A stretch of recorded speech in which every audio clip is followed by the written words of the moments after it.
Assalamualaikum warahmatullahi wabarakatuh.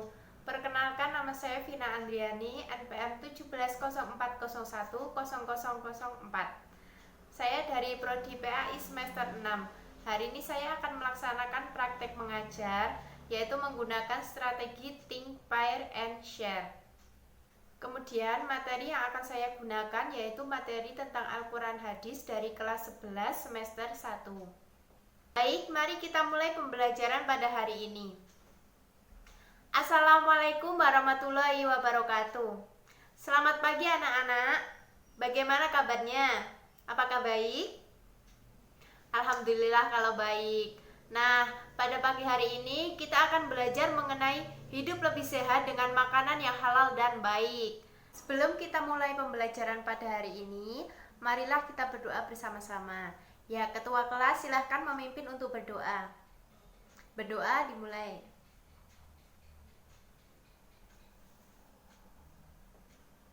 Berdoa selesai, terima kasih. Nah, sebelum ibu mulai, ibu akan absen ya. Anggun, ya ada. Budi, Budi ada. Citra, Citra ada. Mirsya, oh Mirsya gak masuk, kenapa? Oh sakit ya. Sakit apa? Oh demam. Oh ya. Nanti dijenguk ya. Kemudian Siti. Ya. Nah, ibu selesai mengabsen, kemudian kita akan lanjutkan belajarnya. Nah, pada pagi hari ini kita akan belajar mengenai hidup lebih sehat dengan makanan yang halal dan baik. Nah, murid-murid sekalian, kalian bisa buka halaman 118 di buku paket. Di situ terdapat surah Al-Baqarah ayat 168 sampai 169. Kemudian ada juga surat Al-Baqarah ayat 172 sampai 173. Nah, di situ di dalamnya terdapat materi mengenai makanan yang halal dan baik untuk dimakan. Nah, anak-anak bisa jelaskan apa itu makanan yang halal dan baik? Nah, silahkan dijelaskan. Terima kasih sudah menjelaskan. Nah, betul sekali penjelasan dari teman-teman sekalian. Ya, makanan yang halal dan baik adalah makanan yang memberikan kesehatan kepada tubuh kita, seperti buah-buahan, sayur-sayuran, makan lauk pauk, susu, kemudian segala makanan yang mengandung 4 sehat 5 sempurna. Kemudian makanan yang halal, yang tidak halal itu yang tidak diperbolehkan oleh Allah Subhanahu wa taala. Contohnya daging babi, daging anjing, bangkai binatang. Nah, seperti itu tidak diperbolehkan untuk dikonsumsi dikarenakan akan mengganggu kesehatan tubuh kita. Bisa kalian lihat di buku paket, dijelaskan dalam Quran surat Al-Baqarah ayat 168 sampai 169 bahwa Allah menyuruh manusia untuk memakan makanan yang halal dan baik. Yang dimasukkan makanan halal adalah makanan yang diperbolehkan oleh agama, seperti tadi yang udah ibu sebutkan, seperti buah-buahan, sayur-sayuran, susu, makanan 4 sehat 5 sempurna. Nah, seperti itu. Kemudian makanan yang halal itu adalah yang baik, halal dari segi zatnya maupun hakikatnya. Kemudian sebagai lawannya adalah makanan yang haram dari segi hukum agama, baik secara zat maupun hakikat. Di halaman selanjutnya, anak-anak bisa lihat pada Al-Quran surat Al-Baqarah ayat 172 sampai 173. Nah, silahkan dibaca dahulu ayatnya dan artinya. Sudah dibaca? Nah, dalam surat Al-Baqarah ayat 172, di situ dijelaskan bahwa kita harus selalu mensyukuri nikmat dan harta yang telah diberikan kepada Allah. Kemudian pada ayat 173, nah, di situ dijelaskan jenis-jenis makanan yang diharamkan, yaitu seperti bangkai, darah, daging babi, dan binatang yang disembelih dengan menyebut nama selain Allah Subhanahu wa taala. Nah, seperti itu. Bisa dipahami teman-teman sekalian? Baik, kalau sudah paham, sekarang Ibu akan memberikan tugas kepada kalian. Silahkan berpasang-pasangan dengan teman sebangku kalian. Kemudian, siapkan satu buah kertas dan ballpoint. Kemudian, Bu Guru akan memberikan soal yang akan kalian diskusikan dengan teman sebangku kalian. Sudah dipersiapkan? Nah, Ibu akan memberikan dua soal tentang permasalahan mengenai makanan halal dan baik. Ibu akan bacakan, kemudian kalian akan mencatat soal tersebut untuk didiskusikan dengan teman sebangku kalian.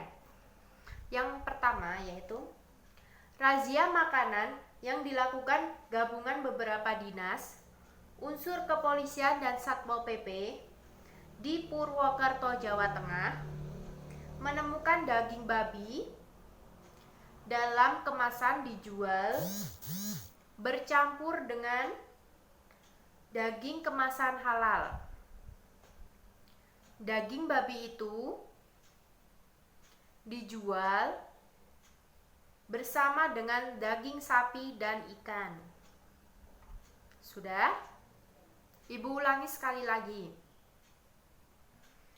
Razia makanan yang dilakukan oleh gabungan beberapa dinas, unsur kepolisian dan Satpol PP di Purwokerto, Jawa Tengah menemukan daging babi dalam kemasan dijual dicampur dengan daging kemasan halal. Daging babi itu dijual bersama dengan daging sapi dan ikan. Kemudian yang nomor 2, Nganjuk. Petugas gabungan dari Dinas Perindustrian dan Perdagangan serta Dinas Kesehatan Kabupaten Nganjuk, Jawa Timur menemukan adanya praktik penjualan ayam tiren atau ayam yang mati kemarin serta daging busuk oleh pedagang. Sudah? Ibu akan ulangi sekali lagi. Nganjuk. Petugas gabungan dari Dinas Perindustrian dan Perdagangan serta Dinas Kesehatan Kabupaten Nganjuk, Jawa Timur menemukan adanya praktik penjualan ayam tiren atau ayam yang mati kemarin serta daging busuk yang dijual oleh pedagang. Sudah? Nah, kedua persoalan masalah tersebut silahkan kalian diskusikan dengan teman sebangku kalian. Kemudian tuangkan hasil diskusi kalian ke dalam kertas yang sudah tadi persiapkan. Hasil diskusi kalian bisa kalian kaitkan dengan Quran Surat Al-Baqarah ayat 172 dan 73 yang tadi, dan 168 dan 169. Nah, keempat ayat tadi bisa kalian kaitkan ke dalam permasalahan tersebut ya. Silakan didiskusikan dengan baik-baik. Ibu berikan waktu 15 menit untuk menuangkan hasil diskusi kalian dan memecahkan permasalahan tersebut ke dalam kertas. Silahkan. Apabila sudah selesai, kalian bisa mempersiapkan diri untuk mempresentasikan hasil diskusi kalian di depan kelas. Nanti Ibu akan panggil satu persatu dari setiap pasangan untuk menuangkan atau menceritakan hasil diskusinya kepada teman-teman sekalian. Ya, yang pertama silahkan Anggun dan Siti maju ke depan untuk menuangkan hasil diskusi kalian. Baik. Nah, bagus sekali ya hasil diskusi dari Anggun dan Siti. Kemudian teman-teman ada pertanyaan atau tidak? Baik, tidak ada. Kemudian yang selanjutnya yaitu pasangan dari Budi dan Mirsya, silahkan maju ke depan untuk menceritakan hasil diskusi atau pemecahan masalah kalian. Baik, terima kasih atas hasil diskusi kalian. Beri aplaus teman-teman sekalian. Yeay. Bagus-bagus ya hasil diskusi kalian. Baik, terima kasih atas diskusi teman-teman sekalian. Nah, kalian sudah tahu kan atau sudah mengenal mana saja jenis-jenis makanan yang halal dan haram untuk dikonsumsi? Nah, mungkin cukup sekian. Tapi sebelum selesainya mata pelajaran pada hari ini, Ibu akan menunjuk satu orang untuk menyimpulkan hasil pembelajaran pada hari ini. Baik, tolong Siti untuk disimpulkan pembelajaran pada hari ini. Terima kasih kesimpulannya dari Mbak Siti, sangat jelas sekali ya teman-teman. Baik, pembelajaran pada hari ini Ibu cukupkan sampai sekian. Apabila ada kurang lebihnya itu datangnya dari Allah Subhanahu wa taala, dan apabila ada kurangnya itu datang dari Ibu sendiri, Ibu mohon maaf. Wassalamualaikum warahmatullahi wabarakatuh.